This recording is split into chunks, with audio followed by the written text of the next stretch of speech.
أعوذ بالله من الشيطان الرجيم.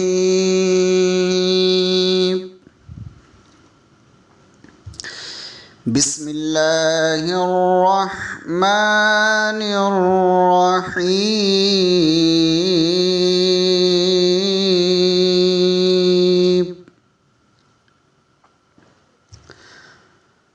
وَلَقَدْ يَسَّرْنَا الْقُرْآنَ لِلذِّكْرِ فَهَلْ مِن مُّدَّكِرٍ.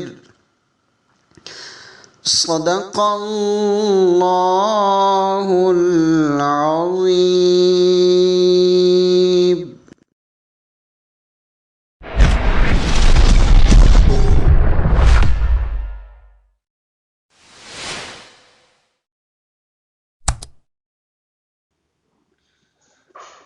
الحمدللہ رب العالمین والصلاة والسلام علی سید الانبیاء والمرسلین وعلی آلہ واصحابہ اجمعین. آج ہم انشاءاللہ 21واں پارے کا خلاصہ پڑھیں گے. پہلے رکوع کے اندر فرمایا کہ نبی صلی اللہ علیہ وسلم اس کتاب کی تلاوت کریں جو آپ کی طرف وحی فرمائی گئی ہے، اور نماز قائم کریں. نماز یقیناً بے حیائی اور برائی سے روکتی ہے، اور اللہ کا ذکر تو سب سے بڑی چیز ہے. اہل کتاب سے اچھے انداز سے بحث کریں اور انہیں بتائیں کہ پہلی کتابوں پر اور اس کتاب پر ایمان لاؤ. ہمارا اور تمہارا معبود ایک ہی ہے اور ہم سب اسی کے فرما بردار ہیں. اس کتاب کو بھی پہلی کتابوں کی طرح اتارا گیا ہے. حق پسند لوگ ہر جگہ اس پر ایمان لا رہے ہیں. انکار صرف ضدی لوگ ہی کر رہے ہیں. اے نبی صلی اللہ علیہ وسلم، آپ نے عمر بھر نہ کبھی کوئی کتاب پڑھی تھی، نہ کبھی قلم ہاتھ میں لیا تھا. اگر ایسا ہوتا تو ہر دھرم لوگوں کو شک کا موقع مل جاتا. صحیح علم رکھنے والے اہل حق کے سینوں میں یہ قرآن نہایت واضح اور روشن آیات کی شکل میں موجود ہے. گویا ان کے لیے قرآن ایک جانی پہچانی آواز ہے، مگر بعض ناانصاف اہل کتاب نشانی طلب کرتے ہیں. تو یاد رکھیں کہ نشانیوں کے نازل کرنے کا تعلق اللہ تعالی سے ہے. نبی کا کام تو صرف برے کاموں کے انجام سے ڈرانا ہے. رکوع نمبر 2 کے اندر فرمایا کہ جان بوجھ کر انکار کرنے والے ہر دھرم لوگوں سے کہہ دیں کہ میرے تمہارے درمیان ہر شے کا جاننے والا اللہ گواہ کافی ہے. یاد رکھو، اللہ کے منکر اور جھوٹ پر ایمان رکھنے والے ہمیشہ خسارے میں ہیں. دنیا میں عذاب مقررہ وقت پر آ جائے گا اور آخرت کا عذاب جہنم بھی ان کا منتظر ہے. ایمان والوں سے فرمایا گیا کہ اگر تمہیں کافر میری عبادت سے روکتے ہیں تو ہجرت کر جاؤ. میری زمین بہت فراخ ہے، وسیع ہے، مرنا ہر ایک کو ہے. ایمان والے جو صبر کرتے اور اپنے رب پر بھروسہ کرتے ہیں، جنت ان کی منتظر ہے. راہ حق میں ہجرت کرنے والے روزی کی فکر نہ کریں. زمین میں کتنے ہی ایسے جاندار ہیں جو اپنا رزق ساتھ نہیں اٹھائے پھرتے. اللہ ان کو رزق دیتا ہے. کافروں سے پوچھیں کہ زمین، آسمان، چاند، سورج کس نے بنائے اور کس نے کام پر لگائے، تو وہ کہیں گے اللہ نے. کافر اس کا بھی انکار نہ کریں گے کہ آسمان سے پانی اللہ برساتا ہے، وہی زمین کو موت کے بعد زندگی بخشتا ہے، لیکن ان میں سے اکثر سمجھ نہیں رکھتے ہیں. رکوع نمبر 3 کے اندر فرمایا کہ دنیا کی زندگی کھیل کود سے زیادہ کچھ حقیقت نہیں رکھتی. اصل زندگی تو آخرت کی ہے. یہ مشرک جب کشتیوں میں سوار ہوتے ہیں تو ہمیں پکارتے ہیں، طوفانی موجوں سے نجات پا کر ساحل پر آتے ہیں تو شرک کرنے لگتے ہیں. یہ ناشکر قریش اس نعمت پر غور نہیں کرتے کہ ان کے لیے ایک محفوظ حرم بنایا ہے جس میں یہ چین کی زندگی بسر کر رہے ہیں، حالانکہ ان کے گرد و پیش دن دہاڑے لوٹ مچی ہوئی ہے. پھر بھی یہ ظالم اللہ کی نعمت کی ناشکری کرتے ہیں. جان بوجھ کر انکار کرنے والے ظالموں کا ٹھکانہ جہنم ہے. یہ لوگ ہمارے راستے میں مجاہدے کریں گے، ہم ان پر اپنی راہیں کھول دیں گے اور ہر مرحلے پر نیکوکاروں کا ساتھ دیں گے۔ رکوع نمبر 4 سے سورہ الروم کا آغاز ہو جاتا ہے۔ یہ مکی سورہ ہے، 30 نمبر سورہ، جس کے 6 رکوع ہیں اور 60 آیات ہیں۔ فرمایا کہ قریب کی سرزمین میں رومی مغلوب ہو گئے اور چند سال کے اندر اندر غالب آ جائیں گے۔ سب اختیار اللہ کے پاس ہے، وہ جس کی چاہے مدد کرتا ہے اور اپنے وعدے کے خلاف نہیں کرتا۔ لوگ صرف ظاہری حالات کا جائزہ لیتے ہیں، لیکن آنے والے حالات سے بے خبر ہوتے ہیں۔ خدا کی قدرت دیکھنا چاہیں تو اپنے اندر غور کر لیں، یہ دیکھیں کہ اللہ نے زمین اور آسمان بنائے، پھر یہ بھی چل پھر کر دیکھ لیں کہ منکروں کا انجام پہلے کیا ہوا ہے، جبکہ وہ لوگ ان سے کہیں زیادہ طاقتور تھے۔ چونکہ وہ آیات الہی کا مذاق اڑاتے تھے، ان کا انجام بہت برا ہوا۔ رکوع نمبر 5 کے اندر فرمایا اللہ ہی ہر شے کی ابتدا کرنے والا ہے، وہی ہر شے کا اعادہ فرمائے گا، یعنی دوبارہ اسے زندہ کرے گا۔ روز محشر مجرم بہت مایوس ہوں گے، اس روز ان کے سفارشی ان کے کام نہ آئیں گے۔ نیک عمل ایمان والے جنت میں مسرور ہوں گے، خوش ہوں گے، اور کفار اللہ کے حضور گرفتار کر کے پیش کیے جائیں گے۔ بس صبح و شام اللہ ہی کی تسبیح ہے، ساری کائنات اسی کی تعریف میں مصروف ہے۔ تم عشاء اور ظہر کو بھی اسی کی تعریف میں مصروف رہو، وہی زندگی کو مردے سے اور مردہ کو زندہ سے نکالتا ہے، اور وہی زمین کو دوبارہ زندگی بخشتا ہے۔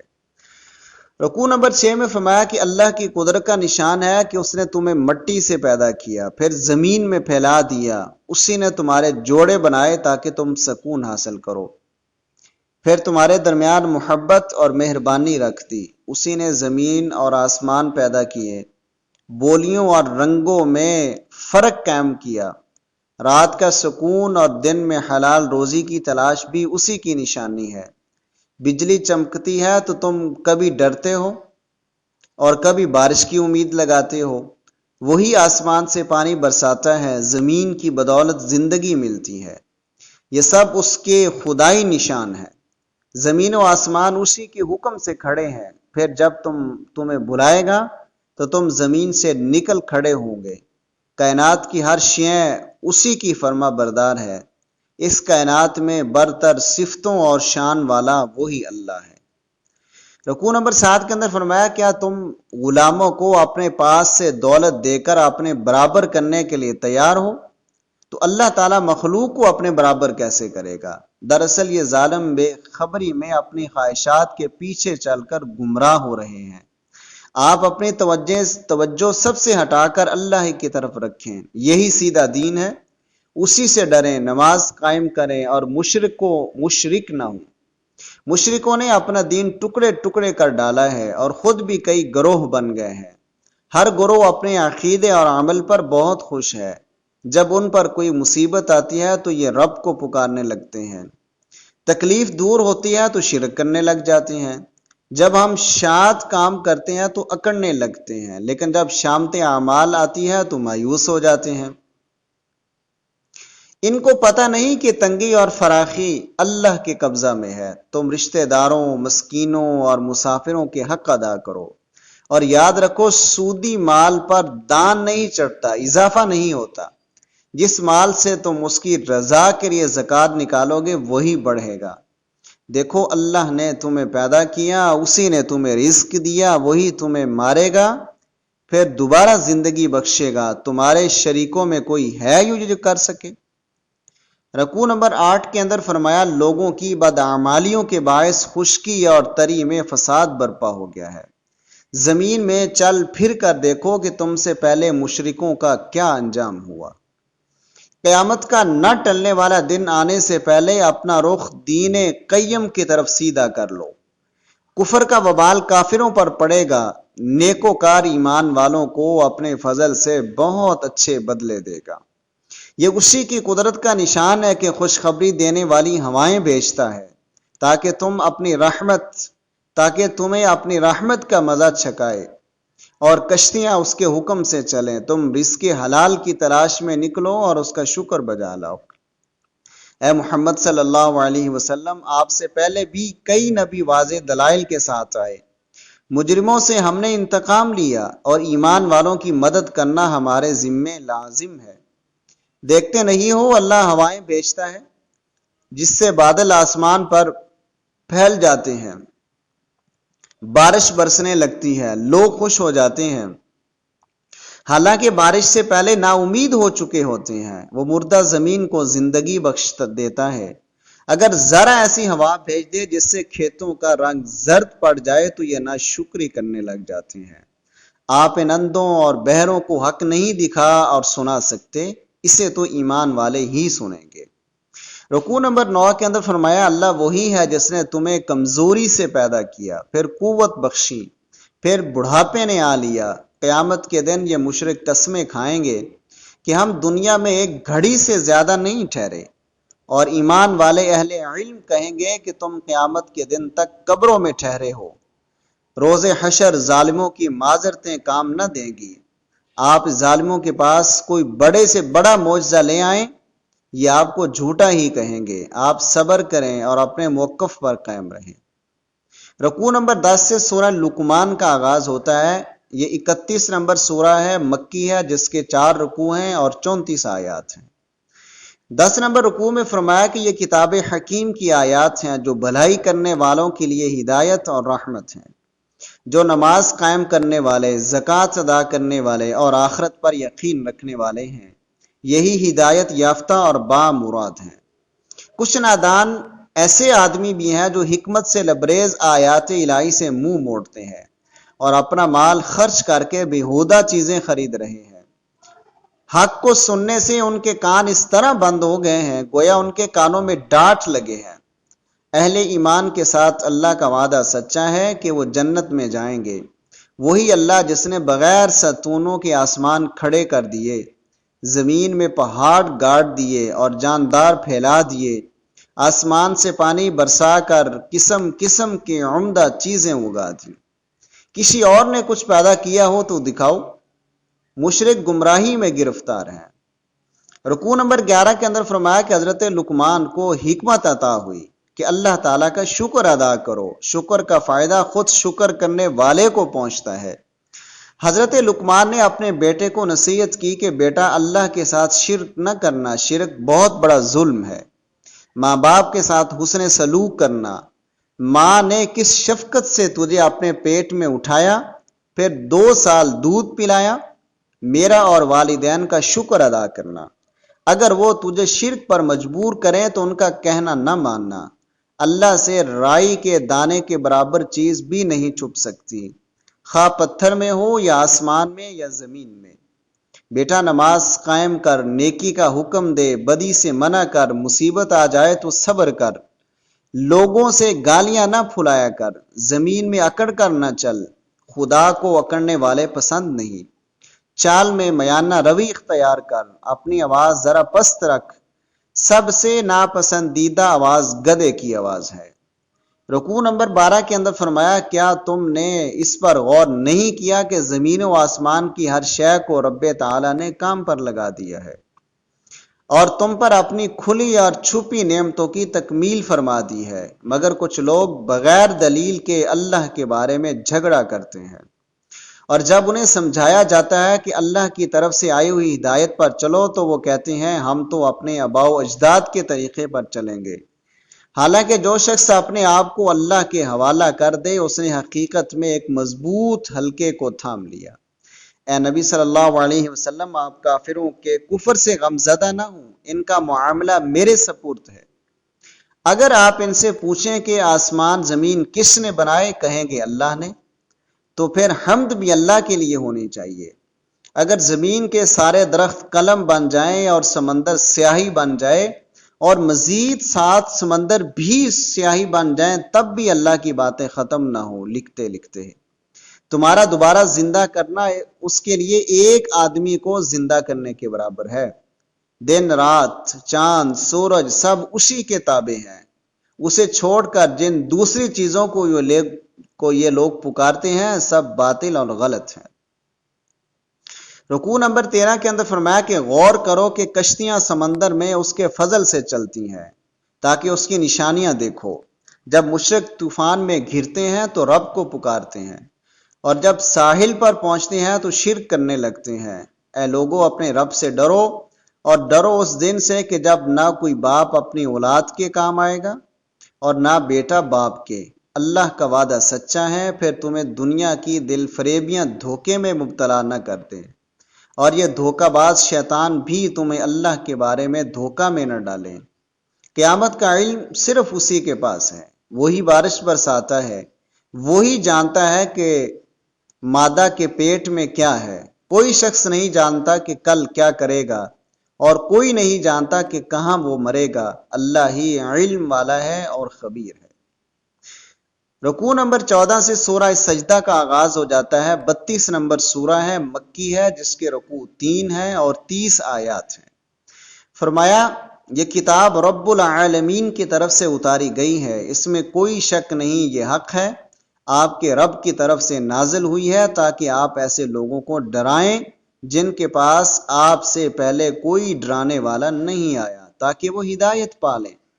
وہی آسمانوں اور زمینوں کو 6 دنوں میں پیدا کرنے والا ہے، اور وہی تخت شاہی پر جلوہ افروز ہے۔ آسمان سے زمین تک سارے معاملات کی تدبیر وہی کرتا ہے، وہی کھلے اور چھپے کا جاننے والا ہے۔ اس نے جو چیز بھی بنائی خوبصورت ہی بنائی۔ انسان کو مٹی سے بنایا، اس کی نسل ایک حقیر پانی سے چلائی، اس کو درست کر کے اس میں روح پھینکی، پھر سننے، دیکھنے اور سمجھنے کی قوتیں عطا کی، مگر لوگ بہت کم شکر کرتے ہیں۔ کہتے ہیں کہ ہماری ہڈیاں جب زمین کے ذرات میں مل جائیں گی تو کیا ہمیں نئے سرے سے پیدا کیا جائے گا؟ انہیں بتلا دیں کہ ملک الموت تمہاری جان نکالے گا، پھر تم اپنے رب کی طرف لٹائے جاؤ گے۔ رکوع نمبر 15 کے اندر فرمایا کہ یہ ظالم جب ہمارے پاس آئیں گے تو ان کے سر جھکے ہوں گے، کہیں گے کہ اللہ واپس بھیج دے، ہمیں یقین آ گیا ہے۔ یاد رکھو، اگر ہم چاہتے تو سب لوگوں کو ہدایت دے دیتے، مگر جنوں اور انسانوں سے دوزخ کو بھی بھرنا ہے۔ وہاں ان سے کہا جائے گا کہ میری ملاقات کو بھلانے کا مزہ چکھ لو۔ ہماری آیات پر انہی کا ایمان ہے جو آیات الہی سے نصیحت سن کر اپنے رب کی تعریف کرتے ہوئے سجدے میں گر پڑتے ہیں، اور ان کی کروٹیں راتوں کو بستروں سے الگ رہتی ہیں۔ وہ خوف اور امید کے ساتھ رب کو پکارتے ہیں اور اس کے دیے ہوئے میں سے خرچ کرتے ہیں۔ یاد رکھو، مومن اور بدکار برابر نہیں ہو سکتے۔ ایمان والوں کی ضیافت جنت ہے اور بدکاروں کا ٹھکانہ دوزخ ہے۔ وہ جب بھی نکلنا چاہیں گے واپس دھکیل دیے جائیں گے۔ اس بڑے عذاب سے پہلے ہم چھوٹے عذاب کا مزہ بھی انہیں چکاتے رہیں گے تاکہ یہ باز آ جائیں۔ اس سے بڑا ظالم کون ہے جو نصیحت پر کان نہ دھرے؟ ہم ان سے انتقام لے کر رہیں گے۔ رکوع نمبر 16 کے اندر فرمایا کہ آپ کی طرح موسیٰ علیہ السلام کو بھی کتاب ملی تھی جو وہ بنی اسرائیل کے لیے ہدایت تھی۔ جب تک انہوں نے صبر کیا اور ہماری ہدایات پر یقین رکھا، ہم نے ان کے درمیان سے رہنما پیدا کیے جو ہمارے حکم سے دوسروں کی رہنمائی کرتے تھے۔ یہ ظالم مشرک پہلی قوموں کی تباہ شدہ بستیوں میں چلتے پھرتے ہیں، ان سے کوئی عبرت حاصل نہیں کرتے۔ یہ لوگ رب کسی قدرت پر غور کرتے ہیں، اور جب اپنے رب کو دیکھتے ہیں تو انہیں اپنے رب سے اور قریب ہونے کا موقع ملتا ہے کہ اللہ تعالیٰ ایک بے آب و گیا زمین کی طرف پانی بہا لاتے ہیں، پھر اسی زمین سے فصل اگاتے ہیں جس سے ان کے جانوروں کو چارہ بھی ملتا ہے اور یہ خود بھی کھاتے ہیں۔ مشرک کہتے ہیں ہمارا فیصلہ کب ہوگا؟ آپ انہیں بتا دیں کہ فیصلے کے دن تمہیں تمہارا ایمان فائدہ نہ دے گا اور نہ تمہیں مہلت ملے گی۔ آپ انہیں ان کے حال پر چھوڑ دیں، آپ انتظار کریں، یہ بھی انتظار کر رہے ہیں۔ وآخر دعوانا ان الحمد للہ رب العالمین۔